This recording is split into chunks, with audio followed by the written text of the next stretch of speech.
Jadwal Red Spark TV Liga 2024-2025, Megawati CS buka putaran pertama lawan GS Caltex. Lupakan hasil Kova Cup 2024, Red Spark selaku tim Megawati Hanggastri langsung dihadapkan dengan Liga Voli Korea 2024-2025 yang bakal berlangsung pada pekan depan. Diketahui Red Spark gagal juara Kova Cup 2024 setelah kalah dari Hyundai Hill State pada Minggu 6 Oktober 2024 lalu. Dalam laga yang berlangsung di Tonghyong Gymnasium, Red Spark kalah dengan skor akhir 1-3. Red Spark pun langsung mengalihkan fokusnya ke Liga Voli Korea 2024-2025 yang berlangsung mulai Sabtu 19 Oktober 2024 mendatang. Di pertandingan pembuka putaran pertama, Red Spark akan menjamu GS Caltex di Jungmu Gymnasium Minggu 20 Oktober 2024 pada pukul 14 waktu Indonesia Barat. Usai menghadapi GS Caltex, Red Spark bakal gantian bermain tandang ke Gwangju, markas All Paper Saving Bank.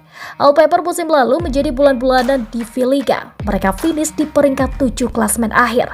Laga spesial akan dilakoni oleh Red Spark pada pekan ketiga dengan menjamu IPK Altos. Pasalnya, Lee So-young yang mulai musim ini pindah ke klub asal Hwaseong tersebut akan kembali ke Daejeon.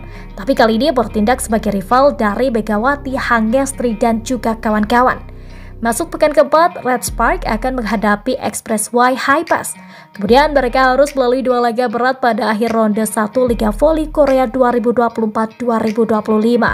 Red Spark akan bertandang ke Incheon menghadapi Pink Spider, lalu menjamu Hyundai ANC Hill State di laga terakhir ronde 1. Dalam perebutan gelar juara, Megawati dan kolega akan bersaing dengan 7 tim lainnya, yakni Hyundai Hill State, Pink Spider, Red Spark, GS Caltex, IPK Altos, Express High Pass, dan juga All Papers.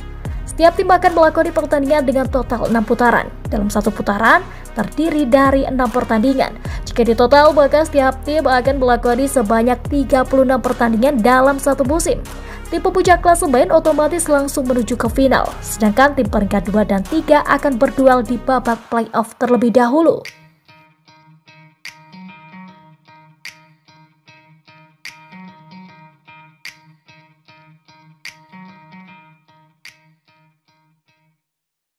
Banyak pemain asing lebih tinggi daripada Megawati.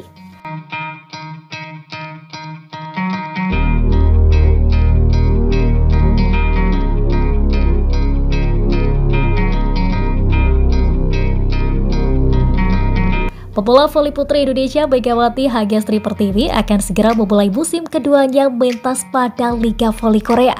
Tantangan dan persaingan tentu berubah dibandingkan musim lalu bagi Megawati Hanggastri Pertiwi di Liga Voli Korea.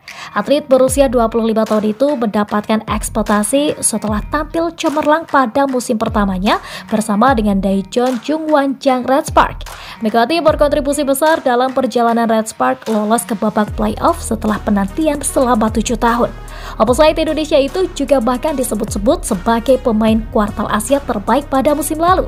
Akan tetapi, persaingan antara pemain asing asal Asia akan banyak mengalami perubahan. Tahun ini, Megawati dan Sritong akan menghadapi persaingan melawan 4 pemain asing asal Asia dan juga Oseania lainnya.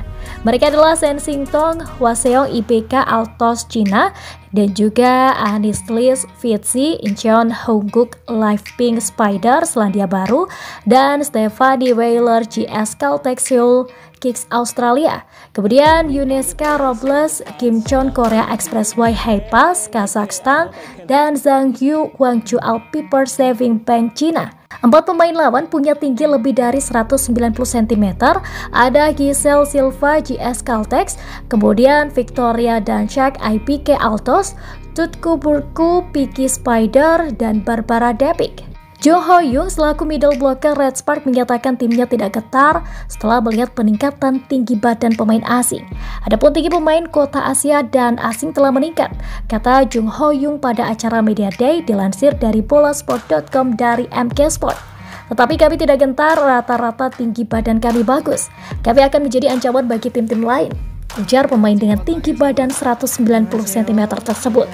Jung Ho-young menambahkan, para pemain yang berposisi sebagai middle blocker harus bermain secara gesit.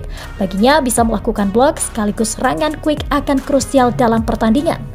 Pemain tengah harus banyak bergerak seperti halnya para penyerang. kata Jung Hoyung.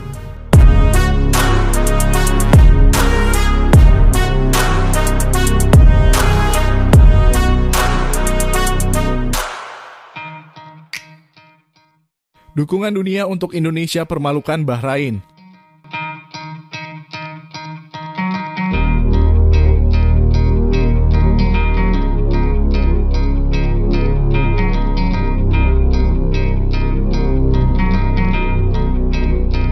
Indonesia memenangkan hati para pecinta sepak bola dunia ketika dukungan dan support banyak muncul pada timnas Indonesia.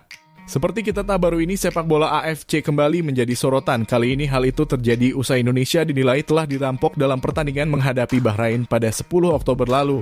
Di laga itu wasit pertandingan tak segera menghentikan laga usai waktu telah melebihi tambahan yang diberikan. Selain tentu saja banyak keputusan-keputusan lain di sepanjang laga yang cenderung berat sebelah. Melihat hal tersebut berbagai reaksi menarik dari berbagai kalangan pun muncul. Menariknya tak hanya dari Indonesia, ketika berbagai negara di dunia juga ikut mendukung Indonesia. Seperti dari Irak, Jepang hingga konten kreator dari rival kita Australia. Lantas seperti apakah tanggapan menarik dari luar negeri soal dugaan kecurangan dari wasit pertandingan yang merugikan Indonesia?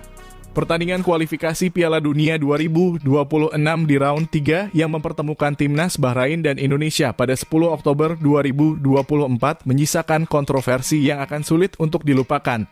Pasalnya, Indonesia yang berpeluang untuk mendapatkan poin kemenangan usai sempat memimpin laga hingga menit ke-96. Harus gagal setelah jadi kontroversi terkait keputusan wasit yang memicu protes keras dari pihak Indonesia. Saat itu wasit Ahmed Alkaf tak kunjung meniup peluit akhir pertandingan. Meski sebenarnya ia bisa saja mengakhiri laga ketika timnas melakukan serangan balik di menit ke-97.